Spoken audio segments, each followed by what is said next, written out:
আপামর বাঙালি বলুন আর অবাঙালি, মিষ্টি কিন্তু সবারই প্রিয়। আর যদি হয় এমন তুলতুলে নরম রসালো মিষ্টি, তাহলে তো কোনো কথাই হয় না। কম খরচে ঘরোয়া উপকরণ দিয়েই ঝটপট তৈরি করে ফেলতে পারবেন।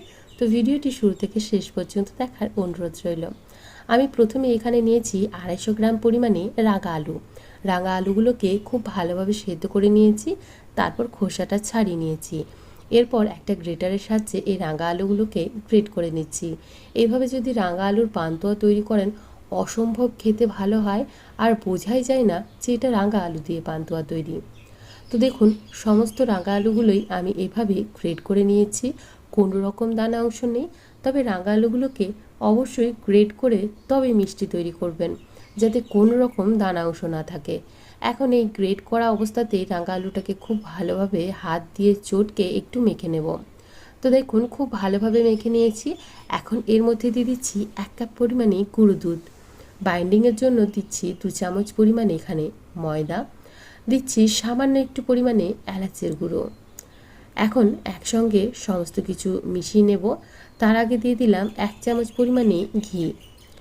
ঘি দেওয়ার পর খুব ভালোভাবে সমস্ত কিছু একসাথে মিশিয়ে নেব।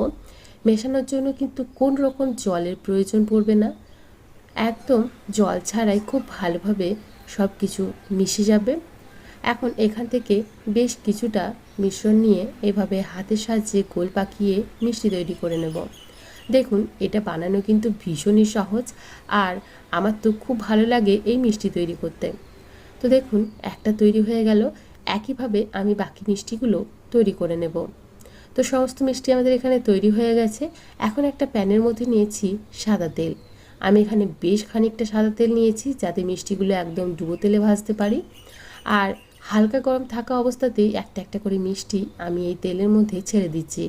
প্রথমে আপনাদের দেখে হয়তো মনে হতে পারে যে ঠান্ডা তেলের মধ্যেই আমি ছেড়ে দিয়েছি, কিন্তু না, তেলটা হালকা গরম আছে, সেই অবস্থাতেই মিষ্টিগুলো ছেড়ে দিয়েছি। প্রথমে আপনাদের দেখে মনে হবে যে মিষ্টিগুলো কিছুই তো হচ্ছে না, কিন্তু দেখুন আস্তে আস্তে মিষ্টিগুলো কিন্তু ভেসে উঠছে এবং নিজে নিজেই পাল্টি খাচ্ছে। এভাবে একদম লো টু মিডিয়াম ফ্লেমে রেখে আমি মিষ্টিগুলোকে ভেজে নেব। মিষ্টি ভাজতে একটু সময় লাগে, আর যদি একটু সময় ধরে ধৈর্য ধরে আপনি যদি মিষ্টি তৈরি করেন, মিষ্টিটা কিন্তু একদম পারফেক্ট তৈরি হবে। প্রত্যেকটা মিষ্টি কিন্তু একইভাবে ফুলে উঠবে, এবং এভাবেই লো টু মিডিয়াম ফ্লেমে রেখে 10 থেকে 12 মিনিটের মতো আমি মিষ্টিগুলোকে ভেজে নিয়েছি। 10 থেকে 12 মিনিট পর দেখুন মিষ্টিগুলোর কতটা সুন্দর কালার এসেছে, এবং এভাবেই কিন্তু মিষ্টিগুলোকে ভেজে নিতে হবে। হাই ফ্লেমে রেখে কিন্তু একদমই ভাজা যাবে না, তাহলে ওপরটা কালার চলে আসবে এবং ভিতরটা একদমই হবে না। তো দেখুন, সমস্ত মিষ্টিগুলো ভেজে নিয়েছি। এরপর একে একে সমস্ত মিষ্টিগুলোকে তুলে নিচ্ছি। আর মিষ্টিটার কালারটা কত সুন্দর এসেছে, আশা করি আপনারা সেটা দেখেই বুঝতে পারছেন। প্রত্যেকটা মিষ্টি একদম পারফেক্ট তৈরি হয়েছে, কোনো মিষ্টিটাই কিন্তু ফেটে যায়নি। তো সমস্ত মিষ্টিগুলো আমি এখানে তুলে নিলাম। এরপর আবারও নিয়েছি একটা প্যানের মধ্যে দিয়ে দিচ্ছি 2 কাপ পরিমাণে চিনি।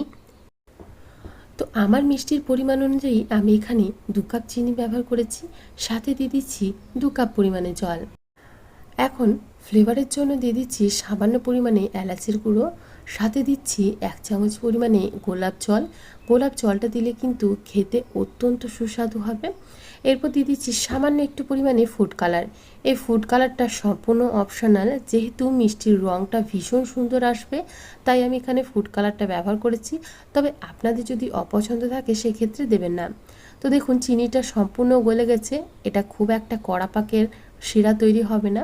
চিনিটা সম্পূর্ণ গলে যাওয়ার পর 5 থেকে 7 মিনিটের মতো ফুটিয়ে নিলেই আমাদের এখানে শিরাটা তৈরি হয়ে যাবে। তো আমার এখানে শিরাটা তৈরি হয়ে গেছে। এখন ফ্লেমটা অফ করে সমস্ত মিষ্টিগুলোকে দিয়ে দিলাম, আর এভাবেই ঢাকা চাপা দিয়ে রেস্টে রেখে দিতে হবে প্রায় 3 থেকে 4 ঘন্টার মতো। 3 থেকে 4 ঘন্টা রেস্টে রেখে দিলে খুব সুন্দরভাবে মিষ্টির ভেতরে রসটা ঢুকে যাবে, আর মিষ্টিগুলো বেশ নরম হয়ে যাবে।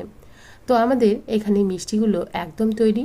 দেখুন, এখন একটা কেটেও দেখিয়ে দিচ্ছি কতটা নরম হয়েছে। আশা করি আপনারা সেটা দেখেই বুঝতে পারছেন।